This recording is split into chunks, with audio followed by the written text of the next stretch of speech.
ত্রয়োদশ জাতীয় সংসদ নির্বাচনকে সামনে রেখে লক্ষ্মীপুর সদর উপজেলার মান্দারী ইউনিয়নের বিএনপির পক্ষে মান্দারী ইউনিয়ন শ্রমিক দল লিফলেট বিতরণ ও গণসংযোগ কর্মসূচি সম্পন্ন করেছে। সোমবার বিকেল ৩টায় মান্দারী বাজারে কর্মসূচি শুরু হয়, যেখানে নেতাকর্মীরা দোকানদার, ব্যবসায়ী ও পথচারীদের কাছে ধানের শীষ প্রতীকের ভোট প্রার্থনা করেন। গণসংযোগে উপস্থিত ছিলেন জাতীয়তাবাদী পরিবহন শ্রমিক দলের কেন্দ্রীয় সাংগঠনিক সম্পাদক আক্তার হোসেন, জেলা ছাত্র দলের সভাপতি হাসান মাহমুদ ইব্রাহিম, শ্রমিক দল ও বিএনপি অঙ্গ সংগঠনের নেতাকর্মীরা। আক্তার হোসেন বলেন, সাধারণ মানুষের ব্যাপক সাড়া পাচ্ছি এবং আশা করি ধানের শীষ প্রতীকে ভোট দিয়ে শহীদ উদ্দিন চৌধুরী এনি বিজয়ী হবেন। বক্তারা বলেন, নির্বাচিত হলে এনি লক্ষ্মীপুরের রাস্তা, কালভার্ট, ব্রিজ ও হাসপাতাল সহ উন্নয়নের মাধ্যমে এলাকায় গুরুত্বপূর্ণ ভূমিকা রাখবেন।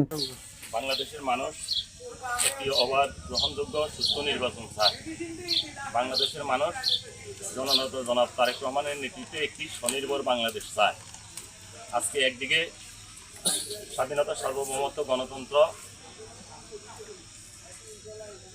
উন্নয়নের প্রতীক ধানের শীষ, অন্যদিকে ৭১-এর মহান মুক্তিযুদ্ধের বিরোধী রাজাকার বাহিনী, ৩০ লক্ষ নিরপরাধ বাঙালি হত্যাকারী রাজাকার বাহিনী, ২ লক্ষ মা বোনের ইজ্জত লুণ্ঠনকারী রাজাকার বাহিনী, আমার দেশের বুদ্ধিজীবীদের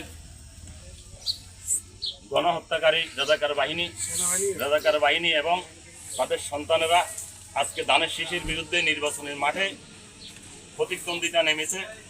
বাংলাদেশের মানুষ রাজাকারের সন্তানদেরকে কখনো ভোট দিবে না, কারণ কুকুরের কাছে তার মনের নিরাপদ, রাজাকারের সন্তানদের কাছে বাংলাদেশ নিরাপদ নয়।